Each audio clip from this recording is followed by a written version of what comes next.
औज़ुबिल्लाहिमिनश्शैतानिर्रजीम बिस्मिल्लाहिर्रहमानिर्रहीम अस्सलाम वालेकुम व्यूअर्स। सर्दियों में गाड़ियां पेट्रोल क्यों कंज्यूम करती हैं, इसकी वजूहात और आसान 9 टिप्स। अच्छा व्यूअर्स, कभी आप लोगों ने इस चीज़ का नोट्स लिया है कि गर्मियों के मौसम की निस्बत सर्दियों के मौसम में गाड़ियां बहुत ज़्यादा फ्यूल कंज्यूम करती हैं। यानी कि गर्मियों में अगर औसत एवरेज देखी जाए एक ही गाड़ी की और उसी गाड़ी की एवरेज देखी जाए सर्दियों में, तो गाड़ी की फ्यूल एवरेज में बहुत ज़्यादा डिफरेंस होता है। इसके पीछे साइंस क्या है और उसके टेक्निकल इश्यूज क्या हैं, इनके बारे में आज की वीडियो में हम डीपली डिस्कस करेंगे। अच्छा व्यूअर्स, इस इशू को लेके जो सबसे बड़ी और मेन वजह आती है वो फ्यूल एवापोरेशन की आती है। कोई भी इंजन तब एफिशिएंट होता है कि जब फ्यूल छोटी छोटी बूंदों में तकसीम होके हवा के साथ मिक्स हो और ठंडा इनटेक मैनिफोल्ड फ्यूल को एवापोरेट करने से रोकता है। इससे इंजन कंट्रोल यूनिट इंजन को ज्यादा फ्यूल देता है ताकि मिक्सचर जो है वो रिच बने और इंजन स्मूथली ड्राइव कर सके। दूसरे लफ्जों में इसे कोल्ड स्टार्ट इन्वेस्टमेंट भी कहते हैं। बेसिकली सीन वही होता है कि जिस तरह के मैंने आपको लास्ट वीडियो में बताया था कि सर्दियों के मौसम में जो फ्यूल होता है उस फ्यूल के मालिक्यूल्स जो होते हैं वो सुस्त रवि का शिकार होते हैं।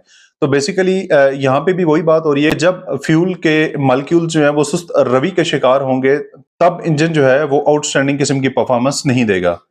इसकी मिसाल आप लोग इस तरह से ले लें कि अगर आपने चावल बॉयल करने हैं तो उनको ठंडे पानी में आप बॉयल करेंगे तो वो थोड़ा टाइम ले लेंगे, और अगर आप उन्हें गर्म पानी में बॉयल कर लेते हैं। नंबर सेकंड पे जो हमारे पास पॉइंट आता है वो आता है कि जी इंजन ऑयल का विस्कोस, इंजन ऑयल का गाढ़ा हो जाना। अमूमन सर्दियों के मौसम में इंजन ऑयल जो है उनकी थिकनेस थोड़ी सी चेंज हो जाती है, और अनफॉर्चुनेटली सीन ये होता है कि हम लोगों को आइडिया नहीं होता। हम में से तकरीबन 50% लोग इस तरह के हैं कि जो गाड़ी के इंजन के हिसाब से रॉन्ग इंजन ऑयल का यूज करते हैं, या वो करेक्ट ग्रेडिंग का इंजन ऑयल यूज भी करते हैं तो उनमें फिर उससे उन्हें इस चीज का आइडिया नहीं होता कि ओरिजिनल कौन सा है और कॉपी कौन सा है। तो मसला यहीं से शुरू होता है कि जब हम एक्चुअल ग्रेडिंग का इंजन ऑयल यूज नहीं करेंगे तो वो इंजन ऑयल जो है वो सर्दियों में थिक हो जाता है। थिक होने की वजह से जब हम सुबह के टाइम पे अमूमन गाड़ी स्टार्ट करते हैं तो इंजन ऑयल थिक होने की वजह से इंजन के ऊपर ज्यादा लोड पड़ता है। जब ज्यादा लोड पड़ता है तो इंजन फ्यूल ज्यादा कंज्यूम करता है। नंबर 3 पे हमारे पास मेन इशू आता है वो करंट से रिलेटेड होता है। देखिए इंजन को तीन चीजें मिलकर चला रही होती हैं, ठीक है। जो कंबंशन चैम्बर के अंदर एक मिक्सचर बनता है ना, वो मिक्सचर बनता है आपके फ्यूल से, एयर से, और मेन करंट उधर जो है वो अप्लाई किया जाता है। तो बेसिकली जब कोई भी चीज इनमें से कम होगी ना, ठीक है, या क्वांटिटी के मुताबिक नहीं होगी तो इंजन की परफॉर्मेंस वेल नहीं होगी, ठीक है। वो फ्यूल ज्यादा खा रहा होगा, वो मिसिंग करेगा, वो मुख्तलिफ किस्म के इशू बन के आपके सामने आएंगे। तो करंट से भी रिलेटेड एक सेम यही इशू इस तरह से आता है कि जब आपकी गाड़ी की बैटरी वीक होगी, गर्मियों के मौसम में वो ठीक चल रही है लेकिन सर्दियों के मौसम में अच्छी बैटरियां भी जो है वो वीक की तरफ आना शुरू हो जाती हैं, क्योंकि सर्दी के मौसम में मालिक्यूल्स जो है वो मुंजमद होना शुरू होते हैं। तो जब इंजन को स्टार्टिंग के टाइम पे वो करंट जो से रिक्वायर्ड है वो नहीं मिलेगा, आपकी बैटरी आपकी गाड़ी की वीक होगी, तो इंजन पे फिर सेम उसी तरह लोड पड़ेगा और इंजन फ्यूल ज्यादा कंज्यूम करेगा। नंबर 4 में हमारे पास आता है गाड़ी का टायर प्रेशर। टायर प्रेशर का भी बहुत ज्यादा रोल होता है, सर्दी हो या गर्मी का मौसम हो, उसमें गाड़ी की फ्यूल एफिशिएंसी के ऊपर। सर्दियों के मौसम में हवा जो है वो कॉन्ट्रैक्ट होती है और टायर का प्रेशर जो है वो उस वजह से कम हो जाता है। जब गाड़ी का टायर प्रेशर कम होता है तो अल्टरनेटिव उसके जो है रूलिंग रेजिस्टेंस बढ़ जाती है। रूलिंग रेजिस्टेंस बढ़ने की वजह से गाड़ी की फ्यूल इकोनॉमी जो है वो डाउन हो जाती है। तो अभी आ जाते हैं जरा उन टिप्स की तरफ कि जिनको हम अप्लाई करके सर्दियों के मौसम में अपनी गाड़ी को फ्यूल एफिशिएंट बना सकते हैं। सबसे पहली बात तो ये है कि यार सर्दियों में जब भी आप रात के टाइम पे गाड़ी पार्क करते हैं तो कोशिश करें, अगर आपके पास गैरेज वगैरह नहीं है तो फिर आप ओपन किसी जगह पे गाड़ी खड़ी ना करें, किसी दरख्त वगैरह, किसी शेड वगैरह या किसी ऐसी जगह पे खड़ी करें कि जहां पे गाड़ी के ऊपर ओस वगैरह ना पड़े, यानी कि उसका टेम्परेचर इतना ज्यादा डाउन ना हो जो मौसम के साथ मुताबिकत रखता हो। नंबर सेकंड में हमारे पास आ जाता है मेंटेनेंस। गाड़ियों की मेंटेनेंस सर्दियों के मौसम में स्पेशली अपनी गाड़ी को वेल मेंटेन रखें, इंजन ऑयल टाइमली चेंज करवाते रहे, बाकी जो इलेक्ट्रिक सिस्टम है उनको मेंटेन रखें, उसके अलावा गाड़ी का कूलिंग सिस्टम जो है उसको मेंटेन रखें।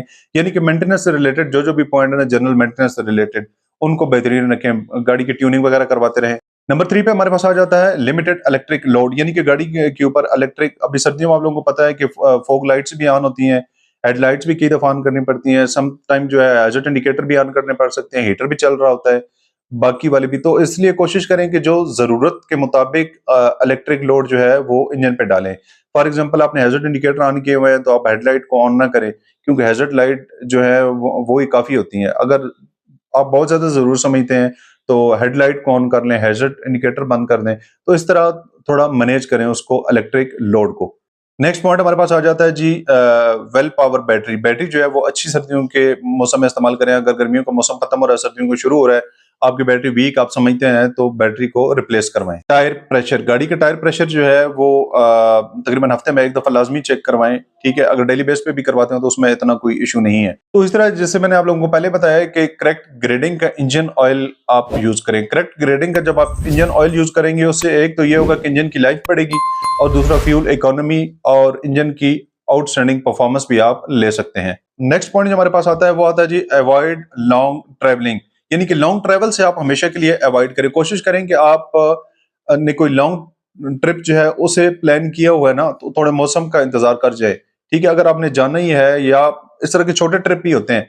ठीक है, घर से जाना है, फॉर एग्जांपल एक दफा जा रहे हैं बच्चों को छोड़ने के लिए, दूसरी दफा जा रहे हैं दूध लेने के लिए, तीसरी दफा जा रहे हैं जी टेलर से कपड़े उठाने के लिए, तो कोशिश करें कि उनको इस तरह प्लान करें आप कि एक ही चक्कर में जाए और सारे काम करके वापस आ जाए, ताकि बार बार गाड़ी का इंजन स्टार्ट और ऑफ उसे करने से गुरेज करें। नेक्स्ट आता है जी वार्म अप नॉर्मली। अमूमन ये होता है कि यार हम लोग सुबह उठ जाते हैं ना, उठ के हम लोग गाड़ी को स्टार्ट करके आ जाते हैं, चले जाते हैं यार, कपड़े चेंज करके आ जाते हैं, इतनी देर में गाड़ी वार्म अप हो जाएगी। तो तकरीबन 8-10 मिनट या 15 मिनट लग जाते हैं उसको गाड़ी को स्टार्ट खड़ा रखने में।